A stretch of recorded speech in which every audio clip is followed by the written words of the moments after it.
मध्य प्रदेश के मुख्यमंत्री मोहन यादव ने भोपाल के बरखेड़ी कला में मध्य प्रदेश में जैविक खेती, विविधता और मूल्य श्रृंखला विषय पर आयोजित कार्यशाला का उद्घाटन किया। उद्घाटन से पहले मुख्यमंत्री ने प्रदर्शनी का दौरा भी किया। इस अवसर पर मुख्यमंत्री मोहन यादव ने कहा कि पूरे राज्य में जैविक खेती और कृषि आधारित उद्योगों को बढ़ावा देने के लिए मैंने कृषि विभाग से इस कार्यशाला का आयोजन करने को कहा। प्रधानमंत्री भी इस कार्यक्रम में शामिल होंगे। इसके साथ ही ग्लोबल इन्वेस्टर समिट 2025 के बारे में उन्होंने कहा, परसों प्रधानमंत्री छतरपुर होते हुए शाम को भोपाल आएंगे। हमें उम्मीद है कि ये समिट विकास के मामले में मील का पत्थर साबित होगी। वैसे भी फूड बास्केट है लोगों का, खासकर कृषि में जो मध्य प्रदेश का अपना योगदान है वो किसी भी राज्य से सबसे ज़्यादा है। ऐसे में हमारी खेती में कम से कम रसायन का उपयोग हो, जैविक को प्रोत्साहन दे करके निर्यात में हम बड़ी भूमिका अदा कर सकते हैं। अब तो जैविक कॉटन की बहुत ज़बरदस्त मांग है।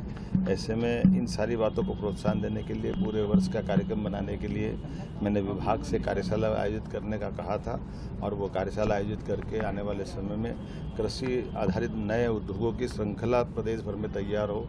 जैविक खेती, प्राकृतिक खेती को प्रोत्साहन देने के लिए जैसे पिछली बार 30,000 हेक्टेयर का इसमें टारगेट था, अब की बार हमने कहा कि 1 लाख तक बढ़ाइए और 5 साल में इसको 5 गुना करना है। कुल मिला करके हम अपने उद्देश्य की प्राप्ति करें। मैं अपनी सरकार की ओर से कह सकता हूँ कि ये हमारा कृषि आधारित किसानों का राज्य है। किसान, महिला, गरीब, युवा सभी को एक तरह से खेती के आधार से ही सबकी प्रगति संभव है। तो इनकी उन्नति जितनी अच्छी हो सकती, जो हो सकता वो सरकार सब करना चाहेगी। सबकी बेहतरी के लिए सरकार लगातार काम कर रही है। यशस्वी प्रधानमंत्री का स्वयं आगमन हो रहा है। ऐसे में हम उद्योग की बात अगर कर रहे हैं तो उसका बेस कृषि आधारित उद्योग की बात भी हम भूल नहीं रहे। और कृषि आधारित उद्योग में जब बात कर रहे हैं तो रोजगार परक इंडस्ट्री की बात भी कर रहे हैं, जिसमें रेडीमेड इंडस्ट्री के माध्यम से भी लाभ मिलेगा।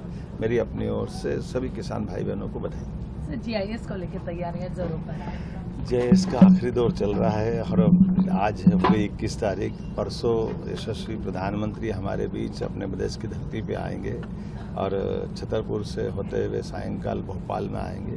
राजा भोज की नगरी भोपाल एक दुल्हन की तरह सज करके अपनी पलक पावड़े बिछा करके भोपाल वासी भी हमारे आगंतुक अतिथियों का इंतजार कर रहे हैं और उम्मीद कर रहे हैं कि विकास के मामले में यह मील का पत्थर साबित होगा।